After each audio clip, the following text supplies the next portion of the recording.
One of the most asked questions on the internet when we're dealing with amp modelers like the Line 6 Helix, the Quad Cortex, etc., is how do I get the line levels right, or how do I maximize the output, or how loud does it need to be?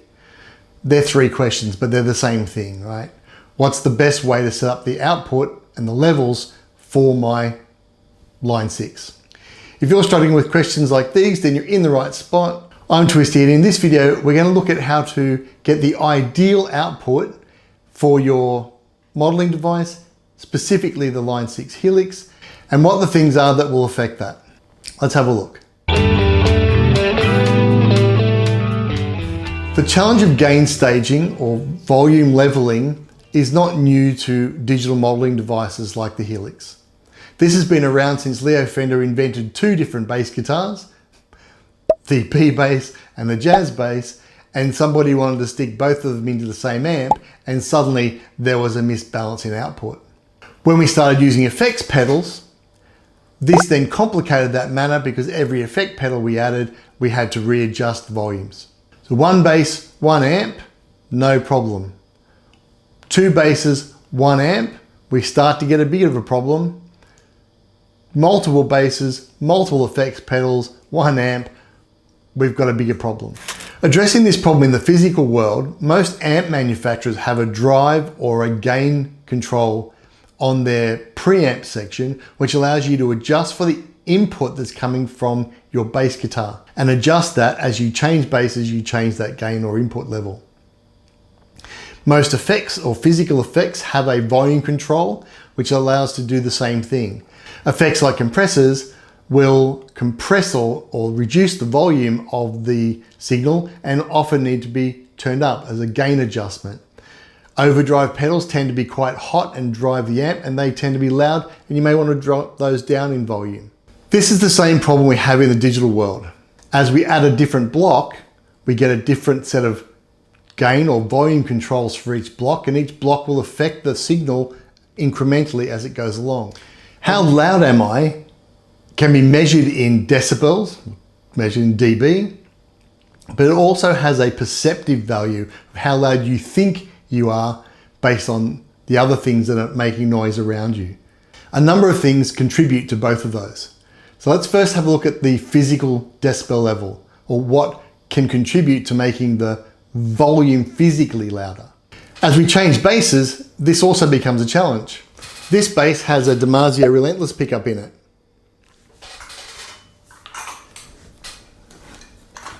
This bass has a Damasio Willpower pickup in it. Fundamentally, they're both P pickups and effectively do the same thing. However, this one is much louder by about 5 decibels. So when I'm changing basses, going from this one to the next one, I've got to increase the volume by about 5 decibels and vice versa. Active versus passive basses. Active basses tend to have a EQ on board, and that tends to drive a hotter signal than that of a passive bass. So moving from an active bass to a passive bass and back again would be similar to the conversation we had about my Damasio pickups. One will be louder than the other, or drive higher decibels than the other one. Each effect pedal that you put through, every effect is going to have some contribution to that. We talked about compressors and overdrives. Different manufacturers set the output volume on those, or the default output volumes, as different levels. Different manufacturers, if you have multiple manufacturer pedals, this will all contribute to that overall sound.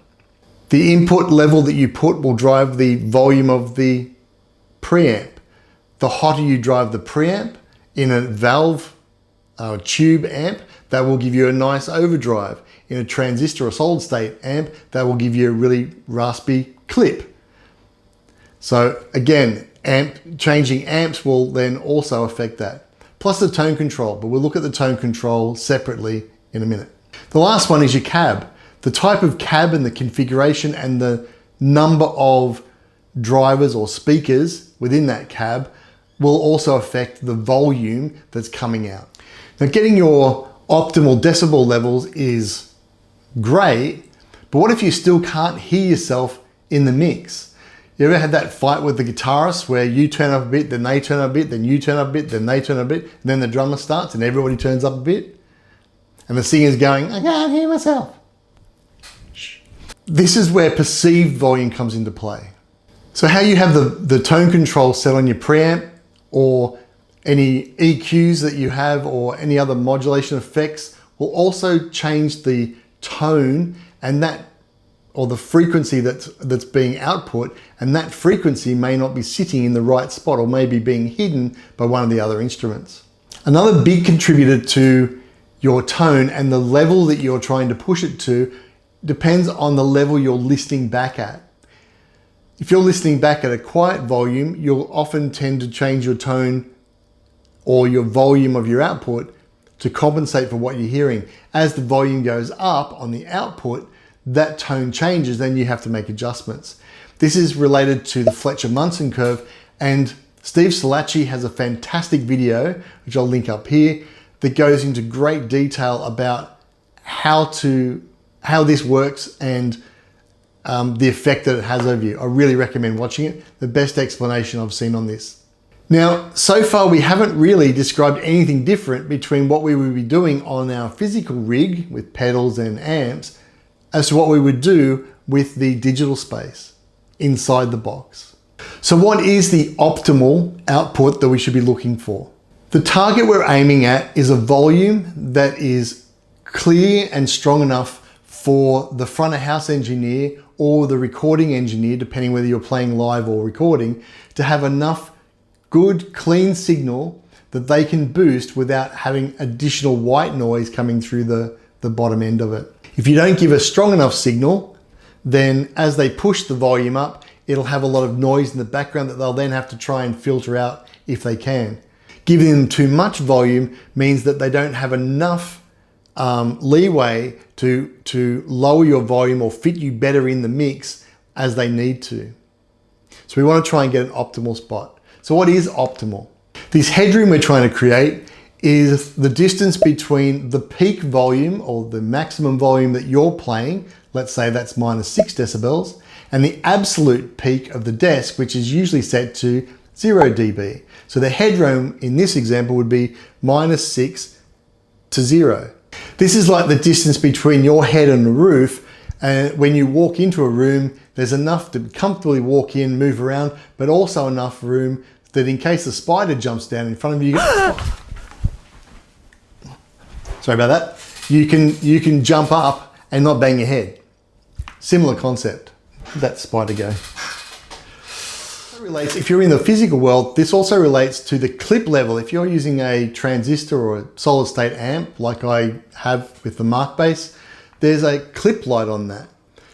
By adjusting the gain level until the clip light comes on and then dropping a little bit, that's effectively what we're looking for. That gives enough headroom in the amp for your tone controls then to do what they need to do without additional clipping and distortion of that signal.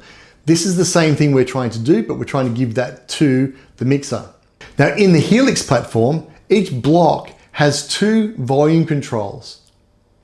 One is the master volume, or the volume for the effect of the block, and that deals with changing or replicating the volume control on that pedal or that amp. So if you're using the Ampeg SVT4 Pro, there will be a master volume that's replicating the master volume and its effect over the tone from that model.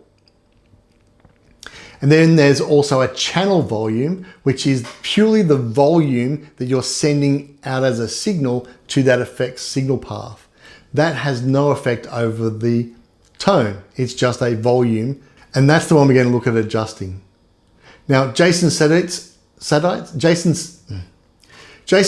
has done an awesome video series actually on how that works and demonstrates very clearly that changing the channel volume doesn't have any effect over the tone as opposed to changing the master volume, which does.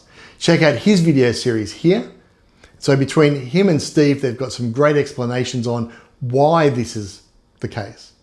Now let's go and have a look at HX Edit and see how we would deal with it. Okay, so we're going to go do this through HX Edit, but again, you could be doing this directly on the unit itself. So let's have a look. The first thing I'm going to do is I've put a loop pedal at the beginning, and you can check out one of my other videos on how you use loopers. The looper will then allow me to play something, and then it'll just consistently loop, so I can then adjust the volume levels as I go through. Now you can see in this video on this patch, what I've done is, it's a very simple patch. I've got a Ampeg SVT4 Pro, I've got a 4x10 cab, I've got an EQ on the back, I've got a Ampeg liquefier there, and I've got a bit of a compressor at the front. And then on my output, I'm just going to set that to 0 for the minute, and we'll adjust that as we go. And we've got everything going through Reaper, so the bass is going to be leveled through here. You can see that there. So without playing anything, let me just have a look at what level I'm at the moment. So the bass, just straight into the Helix itself. I'm using my Helix LT, same process for the Stomp and the others. The bass by itself is going in at around about, it's peaking, if I play my, between 24 and 18 degrees. 18 degrees, 24 and 18 decibels. So mainly around 24 decibels with the big peak at just under 18. So what I'm going to try and do is I'm going to try and use that to get around about the same level as I go through and add these things. So first I'm just going to try and loop signal.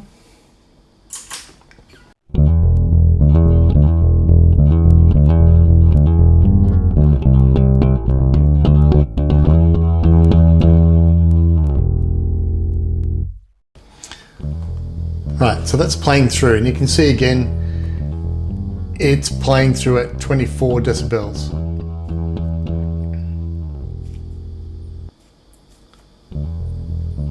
Perfect. I'm going to go with the amp first, because I want that to be my main tone control.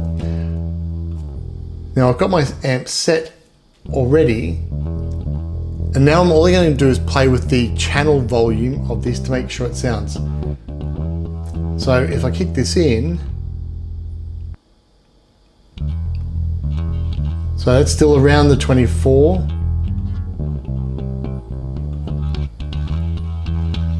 If I drop that down, you'll get an example.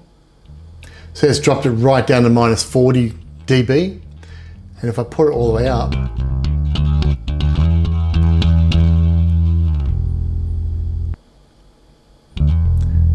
it's peaking over minus 18 dB. So if I go back and I'm using my ears to try and get it roughly right.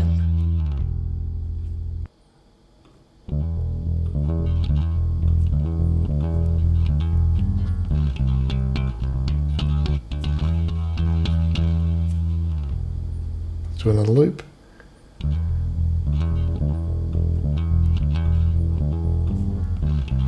So that sounds okay to me. So the next thing I'm going to do is I'm going to add the cab. Now we said I'm going to low cut at 45, and we said before that we don't want anything necessarily over 5 kilohertz. Well, put the wrong number in. 1, 2, 3, 5 kilohertz. So now I'm low high cutting that. Again, the microphone you choose will have an effect over the tone, etc. But we're not looking at that at the moment. So we're now looking again to the volume, and this seems like it's dropped it to under 24. So I can now adjust the level of the cab.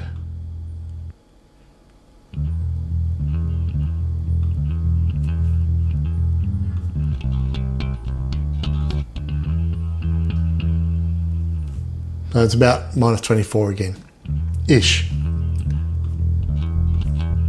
Again, there's a perception in loudness. The clean signal's perceptively louder, but it's roughly about right. Again, these are ballpark figures, they're not exact.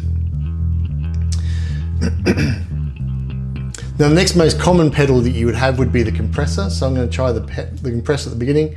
This is a 10:1 ratio. I think this was the Rochester comp as it's just come off as its default settings. Now you can see that's given a bit of a boost.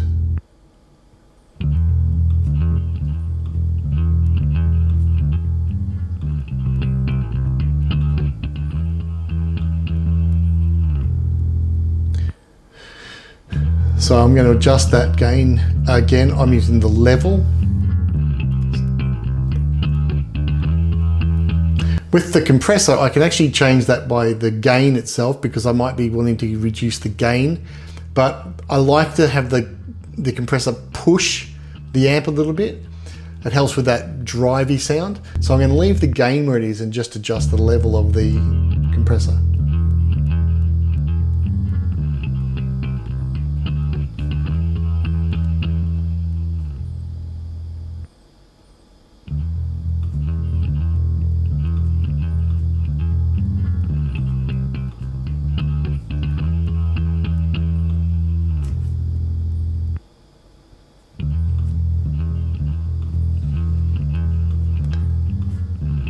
So that sounds okay to me, again. All right, so I'll add an EQ after that. Again, I'm not necessarily, this is not a video on the tone itself, this is more just effect. I picked up some random effects. So this is a parametric EQ. Let's see, I've got level set to +8. So this again must have been a fairly default setting.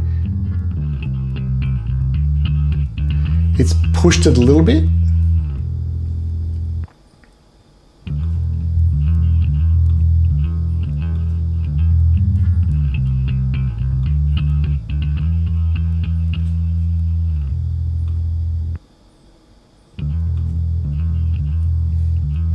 Now that's a little bit over 24, but that actually sounds okay to me. I don't mind that little bit of difference.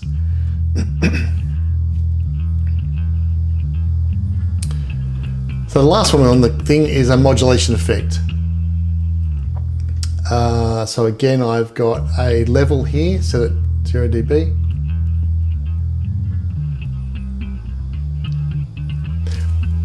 Now you'll hear that by adding that modulator, it's actually dropping the volume slightly. But it sounds about right. So I'm quite happy with that. So that's setting the level so pretty well. As I turn those things on and off, the volume should be roughly the same.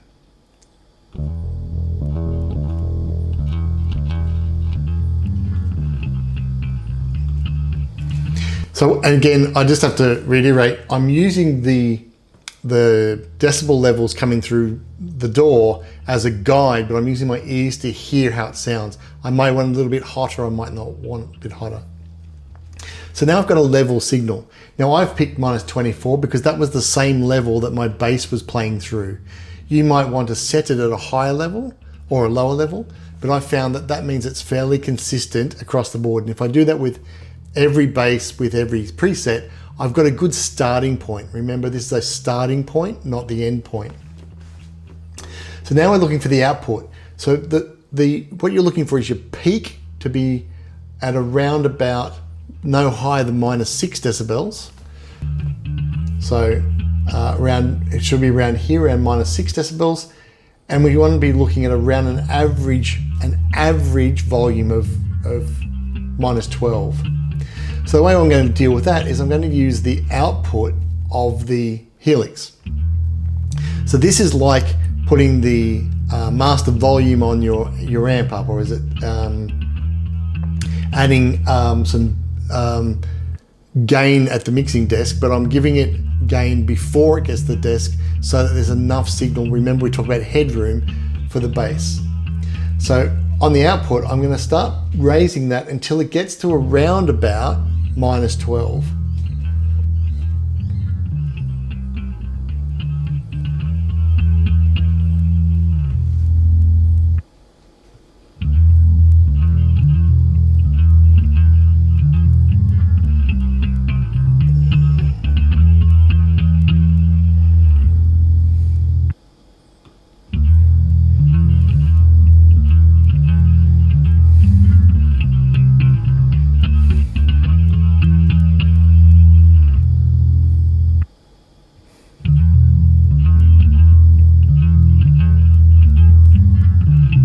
I'm going to check that the other levels didn't change.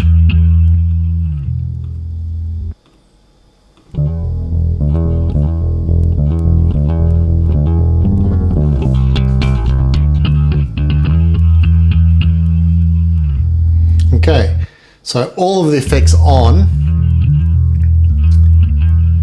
and I'm at around about -12. So let me turn the looper off now.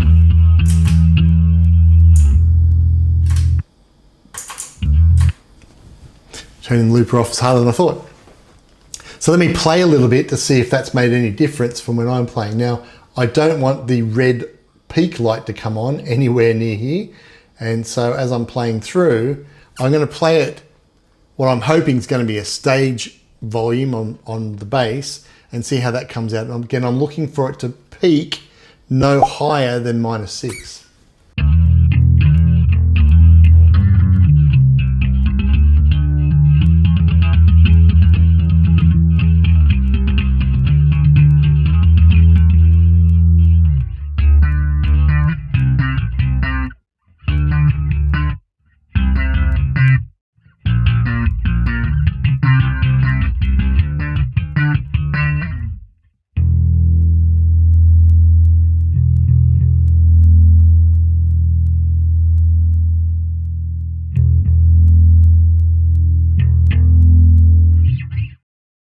So I'm pretty happy with that as an output level. I'm probably going to want to bump that just a little bit.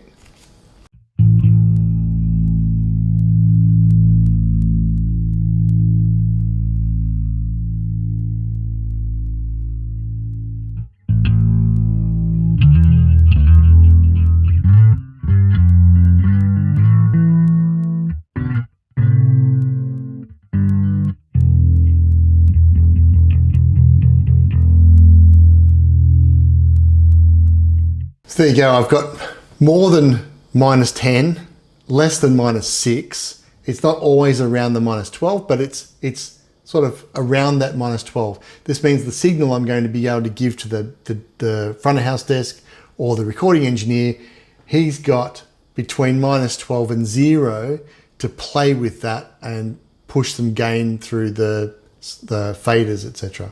There you go, pretty easy. So hopefully what we've seen is that adjusting the volume levels of each of your blocks and the overall volume level for your preset isn't much different to what you would normally be doing if you were using physical pedals and a physical amp. If you understand the effect that each of the components within your signal path is having over your signal, you can then adjust that to be able to level off or have an acceptable boost or drop that you've planned for, rather than having everything pumping high or it being mixed. And as you change presets, things go up and down and it's uncontrollable. Also remember that volume is going to be perceived differently in different environments. Having a level of volume by yourself is not going to be the same as that level of volume when other people are playing around you. So, and that doesn't mean adjusting the decibel level and turning the volume on your amp or your output up. It could mean just adjusting your tone controls to sit better in the mix, so you're not fighting with the kick drum at around 40 Hertz and hiding behind that kick drum. You're actually clearly heard next to it or with it. Also remember that what you do in your bedroom may not work out in the real world. So also once you've set this, remember to go into your rehearsals and adjust during sound check if you've got the time, and play around with it. Check out this video to have a look at what I recommend as pedal placement to see if that also helps you with your tone. Catch ya.